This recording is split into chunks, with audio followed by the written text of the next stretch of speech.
Alright guys, welcome back to Formula 1 news. Amid all the cost cap drama, rumours have been circulating that Verstappen will not be stripped of his 2021 title, and whatever punishment Red Bull do get for breaching the rules for the budget cap that season will not be the reduction of any drivers' championship points. What does this potentially mean for the way other teams will view the budget cap in future seasons? Very much intrigued to your thoughts in the comment section below. Hit the like button if you enjoy. Subscribe if you're new as always. I'd greatly appreciate it. It really helps out the channel. Thanks very much indeed for doing that one. Plenty to dive into. Let's dive straight into it then. So Japan, Verstappen dominated the race, of course, dominated really this entire season, practically since Bahrain, Australia. It's been only an upward trajectory for Verstappen and, of course, the Red Bull car on the whole. This year, never in doubt. Last year, obviously a massively close championship, went right down to the wire in controversial circumstances, and that's been the talk from Mercedes. Well, look, if Red Bull did spend $1.8 million over what they should have done, then did that involve, well, them having a car which is, illegally better than it could have been otherwise? That, of course, is going to be Mercedes' argument. Ferrari is saying a similar thing, and all the teams that made the cost cap have an incentive to say just that. They don't want the cost cap to devolve into a situation where teams are happy to pay a fine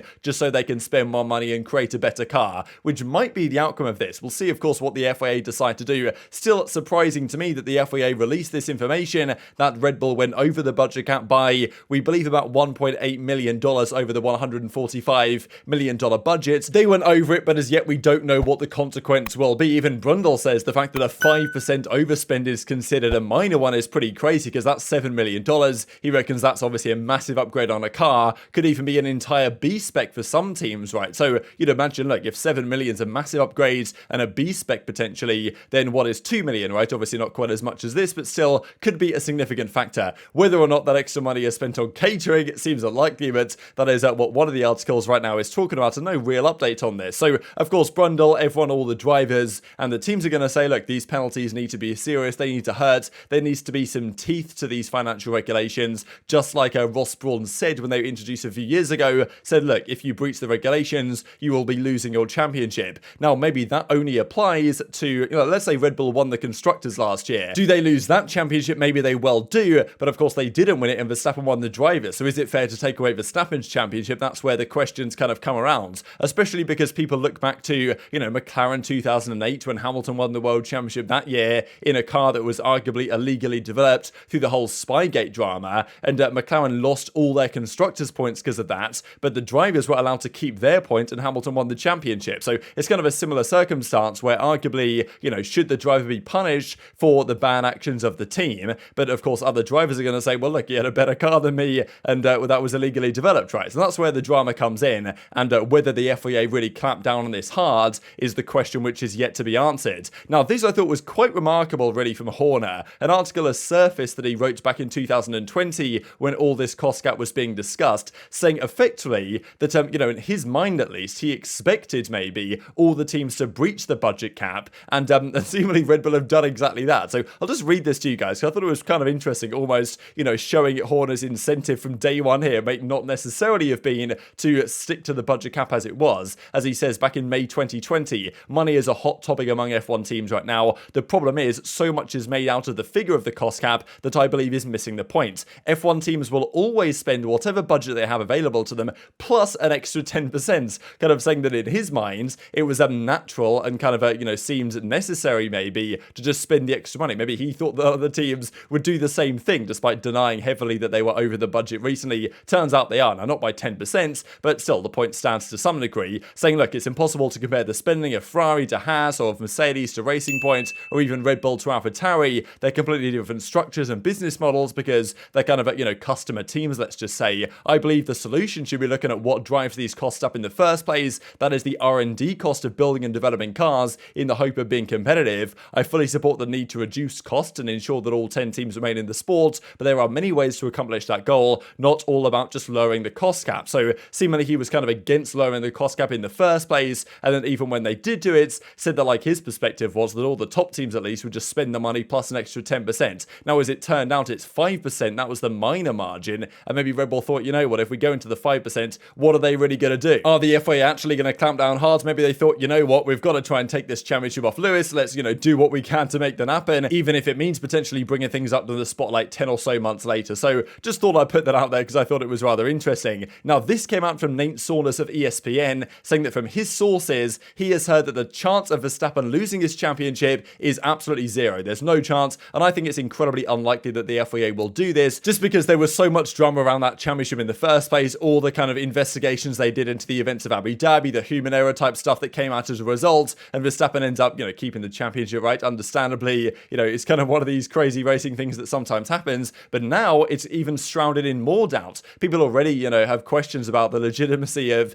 Verstappen's title last year, and now even further questions are being raised. But look, the FIA have obviously, Verstappen's won the championship. They don't really want to change it retrospectively. Like, it sets a bad precedent, but at the same time, some would argue it's a necessary precedent, just because we see this in other sports, right? If someone is found to have been, abusing performance-enhancing drugs, even decades down the line, they will get stripped of their championships for those particular years. I've seen that many times across the years. Not the case here with Verstappen, right, in terms of what he's putting into his body, but more in terms of the car side of things, whether that's fair or not. But apparently the FIA have said, look, there's no way, at least to Nate Saunders and potentially other journalists, there's rumours circulating that there is zero chance Verstappen loses the championship, and he will be, on the books at least, the 2021 and 2022 world champion. That is pretty much expected from my perspective. Is it the right decision? That, of course, is up to the community and the Formula One world to decide. I'm sure the teams will be going against this relatively hard if it does turn out that there is a different punishment they have in mind. And I do wonder, if it had been the constructors, let's say Hamilton had won the drivers and Red Bull won the constructors, like, would they be taking the constructors away? I don't know. It's an interesting question. Or maybe the idea is they don't really want to punish Verstappen for something that wasn't necessarily his fault, which is understandable, but Hamilton's going to say, well, look, if we spent 1.8 extra million, we could have put a new front wing, new floor, XYZ on the car that would have won us the championship. So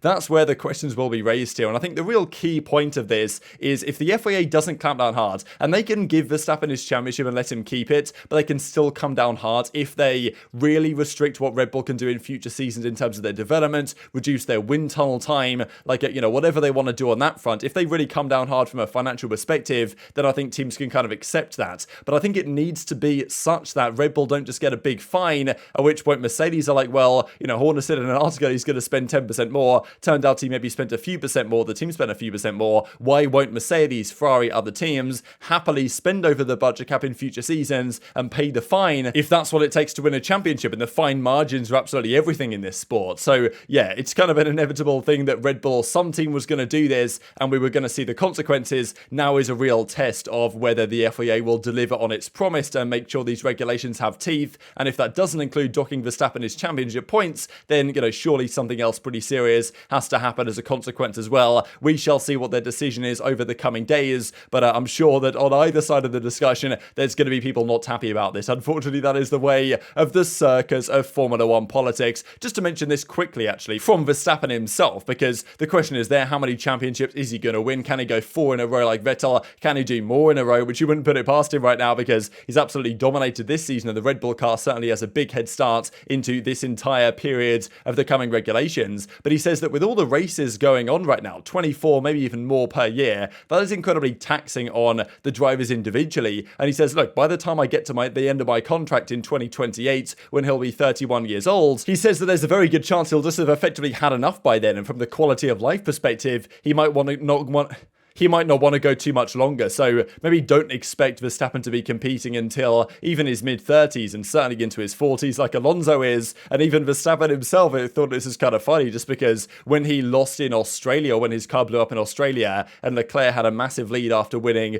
the first and third races with 2 DNS of Verstappen, he said it's going to take like 40, 45 races to catch up. Now he's won the championship with 4 races to go. He's now saying that he hopes for a close battle next year, right? He just knows it's too easy this season. So he's hoping for a close battle next year with them. I guess he just thought this year was way too easy for him. And speaking of Ferrari, they must outscore Red Bull by 19 points in Austin, Texas, to stop them winning the constructors, which, this is not going to happen, to be honest. And even if it does, they're going to win it sooner rather than later. A couple of words on Ferrari quickly. They used a new floor in Japan that apparently worked as expected.